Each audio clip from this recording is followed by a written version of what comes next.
Bonjour, ici Liliane. Alors aujourd'hui, nous poursuivons avec la lecture du roman Le mur sans voix, où ce qu'on a vu que Jennifer, elle a beaucoup de doutes sur son mari, à savoir est-ce qu'il consomme de la drogue. Elle et son amie Suzanne vont le suivre, en prendre en filature, jouer au détective pour savoir la vérité. Est-ce que Martin ment à sa femme lorsqu'il sort le soir ou est-ce que vraiment il consomme de la drogue? Jennifer refuse de croire que son mari, qui est un homme très intelligent, soit venu à être un toxicomane. Alors nous poursuivons ici la lecture avec la page 158, l'autocitrouille.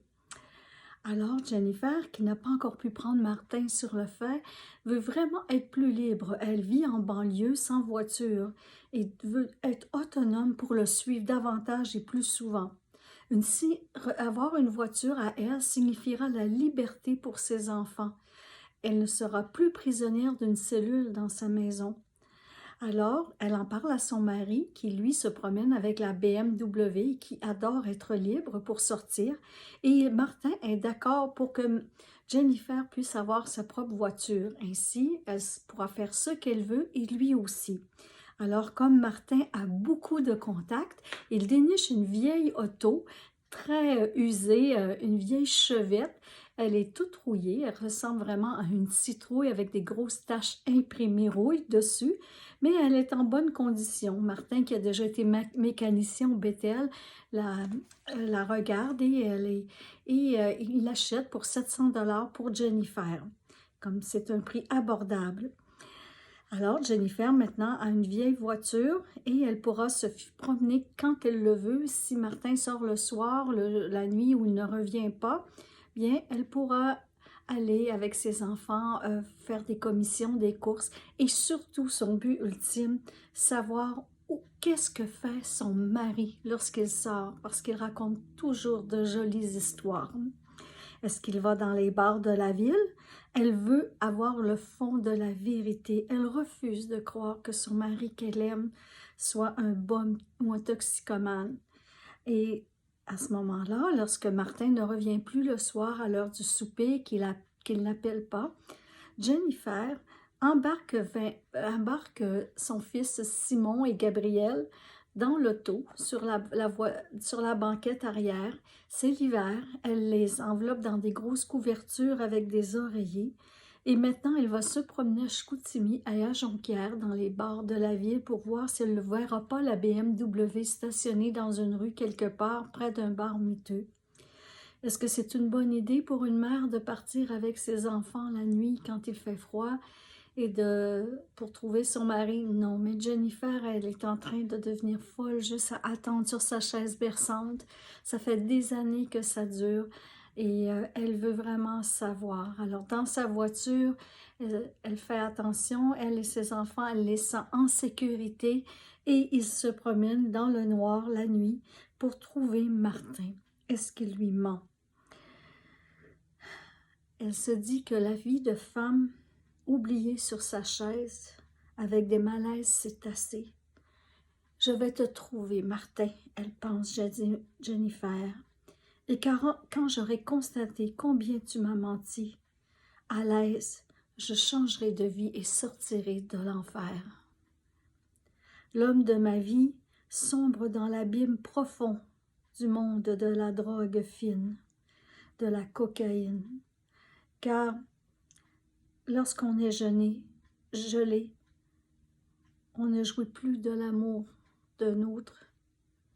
On ne peut que le manipuler s'il se laisse faire. Cocaïne si fine, tu as pauvre mine. Chapitre 105, page 159. Ma mère découvre, lorsqu'on est à Alma avec moi puis les enfants, un lundi, on revenait du chalet, elle découvre un sachet de poudre blanche sur le parquet de la salle de bain. Martin, qui était là le dimanche, a dû sans doute le laisser tomber de son pantalon lorsqu'il prenait sa douche en revenant. Maman me montre en cachette le sachet de poudre fine trouvé sur le plancher et s'informe. « Qu'est-ce que tu penses que c'est, Jennifer? » Moi, je crois que je sais ce que c'est, un petit sachet de poudre. Un grand courant d'air traverse alors mon ventre et crée une avalanche d'émotions froides qui déboulent. Je sais que c'est de la cocaïne, mais une part de moi refuse d'admettre cette évidence pourtant claire. C'est peut-être de la farine, c'est stupide, qui sait. Mais sous le choc de cette trouvaille, je ne réfléchis plus correctement.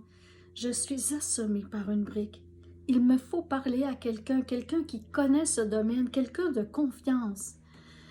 Comme je suis à Alma, je décide d'aller voir le frère de Martin qui est contremaître sur un chantier de construction. Il est le seul à qui je peux parler de cette affaire aussi délicate. Marc est témoin de Jéhovah et mérite le respect. Innocente, je ne réfléchis pas aux conséquences du geste que je m'apprête à faire en voulant aller voir Marc à son lieu de travail.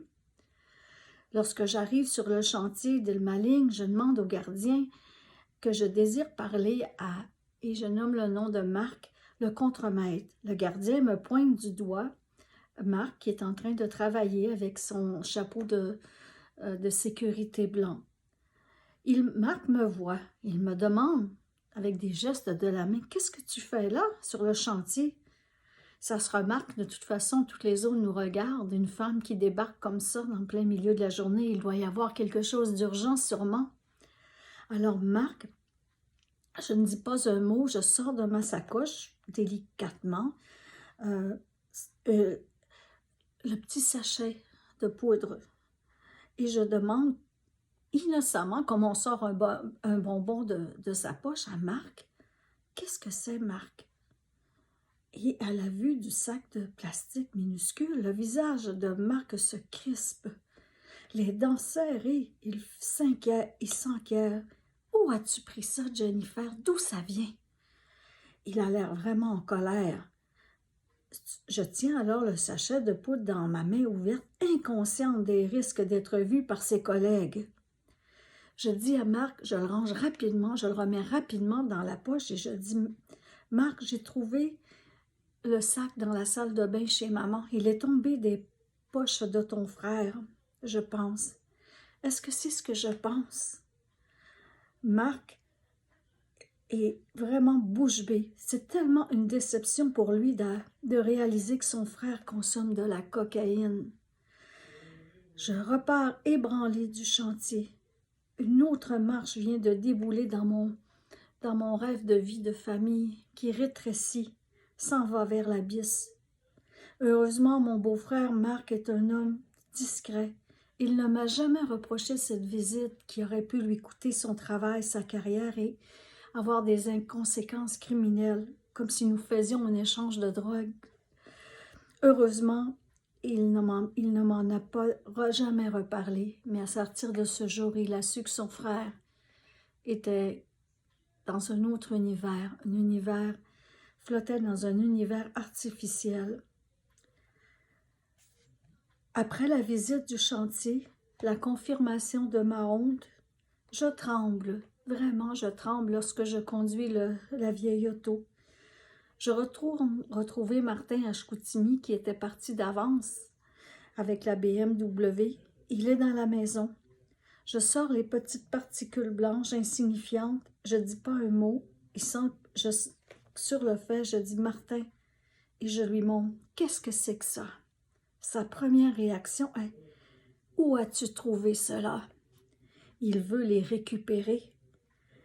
Mais moi, je les prends et je les jette dans la toilette tout de suite, sous son nez. Acculé au pied du mur, Martin ne peut nier que les sachets de cocaïne étaient à lui. Martin se voit donc obligé d'avouer qu'il consomme de la drogue régulièrement. Il est obligé de dire la vérité. Je suis désemparée devant cette évidence. Martin, lui, se justifie que ça n'a pas beaucoup d'importance, ce n'est juste comme prendre une cigarette ou un verre d'alcool. Il dit qu'à son travail, c'est une coutume avec son patron, Clément, quand ils vont au bar c'est comme lorsqu'ils prennent un verre de bière. Rien de plus, cet univers. Il n'est pas accro à la coke. Il me le confirme. Il me sort même un article d'une revue de Science et Vie qui dit que beaucoup de gens consomment de la coke et n'ont pas vraiment de de séquelles et qu'il ne devienne pas dépendant de ça. Il est un homme en contrôle et intelligent. Il dit, tu n'as pas à avoir d'inquiétude, Jennifer, je ne suis pas dépendant. Je ne consomme que de temps en temps pour le plaisir seulement.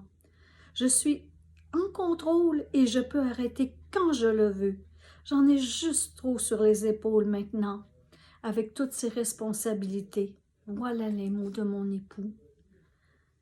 Lorsqu'on vit dans sa tête, comme Jennifer, au soleil, loin, au-dessus des nuages dans la lumière, on ne voit pas toujours la pluie qui est tombée et les tempêtes qui ont arrosé les falaises, qui sont trop bas, trop loin. Merci beaucoup de votre écoute.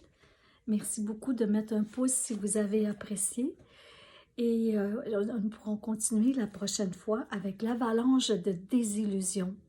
Je vous souhaite vraiment une belle journée ensoleillée et je vous aime et je vous dis à la prochaine fois pour la lecture. Au revoir!